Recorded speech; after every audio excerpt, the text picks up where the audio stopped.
Merci Dominique. Je vais prendre ce sujet très précis de l'adaptation au changement climatique et de ce qu'on appelle aujourd'hui les pertes et préjudices. Les pertes et préjudices liés au changement climatique, c'est en fait les conséquences auxquelles on ne peut pas s'adapter et qui poussent par exemple les populations, comme on vient de voir, à changer d'habitat. Alors, pour cette question, ce que l'Afrique demande, et sur ce plan, les pays en développement sont unanimes. Il faut un nouveau mécanisme de financement spécifique pour cette question.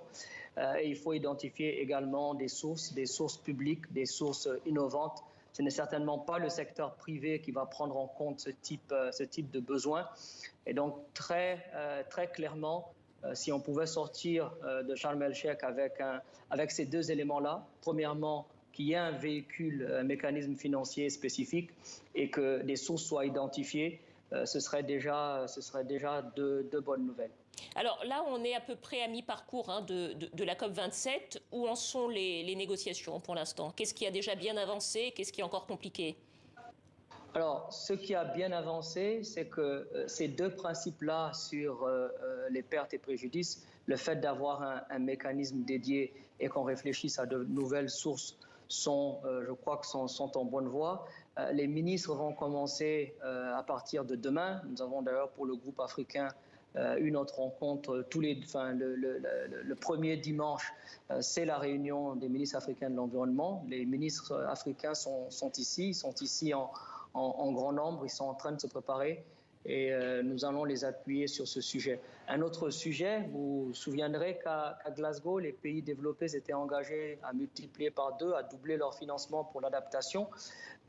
Sur cette question, les ministres africains ont demandé une décision spécifique, une feuille de route pour chacun des pays avec des informations très précises sur ses contributions, des informations annuelles, permettre qu'au cours de l'année, les négociateurs des pays développés puissent s'asseoir, qu'on puisse faire le compte pas à la fin de chaque année et au COP, mais qu'en cours de mobilisation de ces ressources, il puisse y avoir des rencontres spécifiques, qu'on puisse s'assurer que ces ressources sont bien mobilisées et décaissées et qu'il puisse y avoir une possibilité d'influencer sur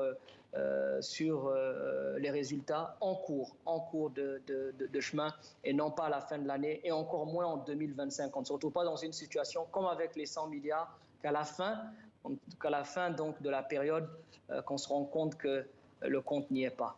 Donc nous avons appris de cette situation et nous demandons justement une feuille de route très précise avec un calendrier, un chronogramme et la possibilité à nous autres négociateurs de pouvoir influencer sur ces financements, sur la mobilisation de ces financements et leur décaissement en cours de réalisation.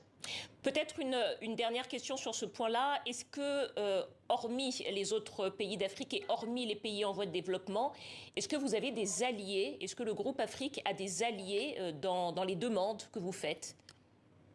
L'ensemble, nous nous sommes rendus compte que l'ensemble de ces questions sont partagées par les plus de 150 pays en développement. C'est intéressant quand vous regardez les négociateurs en chef qui représentent l'ensemble des pays en développement, donc le groupe qu'on appelle le groupe G77 et Chine. D'ailleurs, le négociateur en chef pour l'adaptation est une femme, c'est une africaine. Pour les financements, la même chose, vous vous rendrez compte que le négociateur en chef pour l'ensemble des pays en développement, c'est un négociateur africain. Donc pour beaucoup de ces questions, l'Afrique est d'ailleurs leader, et ça il faut le dire, l'Afrique arrive avec des solutions et nous arrivons à convaincre le reste des pays en développement, les 150 à peu près pays en développement, à suivre la position africaine qui est une position qui ratisse large. Mais est-ce que ça veut dire que sur cette question, il y a une véritable fracture nord-sud, ou bien vous avez également des alliés dans les pays occidentaux et dans les pays développés? Il y a une fracture parce qu'on a déjà un gap de financement assez important. Vous vous souviendrez, je n'en ai pas parlé, mais les fameux 100 milliards de dollars qui sont très inadéquats et insuffisants.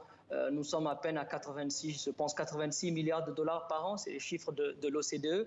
Donc quand on parle de ces nouveaux besoins, pertes et préjudices, sont des niveaux qui vont bien au-delà des 100 milliards de dollars par an.